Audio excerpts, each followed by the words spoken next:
Video call Sultan Palembang, Willy Salim berkaca-kaca minta maaf, bakal jalani tradisi tepung tawar. Willy Salim melalui perantara Ustaz Dery Sulaiman sudah menghubungi Sultan Mahmud Badarudin, SMB, 4 Raden Muhammad Fawwas Diraja untuk menyampaikan permintaan maaf ke warga Palembang. Permintaan maaf ini buntut dari konten masak rendang 200 kg di BKB yang disebut hilang di serbu masyarakat Palembang saat sedang dimasak. Kata SMB 4 Raden Muhammad Fawwas Diraja, Willy Salim akan ke Palembang setelah Lebaran. Kebetulan tengah malam Ustaz Dery kontak ke saya, Ustaz kebetulan dekat dengan saya juga.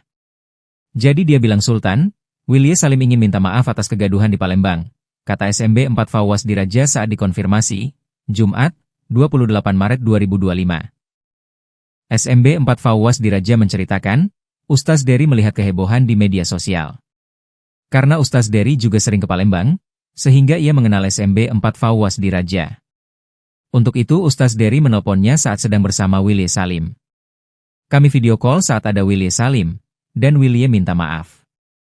Namun karena matanya berkaca-kaca dia tidak bisa banyak berkata-kata dan saya bilang ke Palembang aja, kita adakan tepung tawar, ungkapnya. Menurutnya, dengan kegiatan tepung tawar supaya bisa menormalkan dan memulihkan nama baik kota Palembang dan nama baik Willy Salim. Karena banyak warga Palembang yang kecewa, maka lebih baik sama-sama bertemu secara langsung, bersama-sama dengan stakeholder terkait juga. Pertemuannya akan diadakan secepatnya setelah Lebaran, katanya. Terkait kapan dan tempatnya di mana, hal itu masih didiskusikan dan dipersiapkan. Untuk itu pihaknya masih terus berkomunikasi dengan stakeholder terkait dan teman-teman lainnya.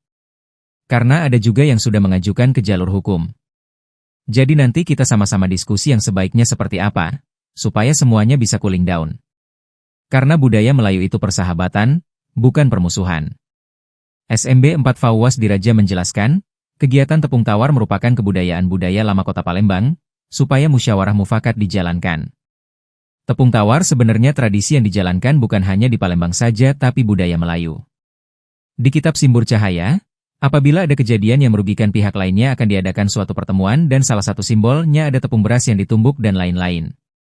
Tujuannya menawarkan atau menormalisasi apa yang sedang terjadi sehingga bisa saling maafkan dan kesalahpahaman bisa terselesaikan.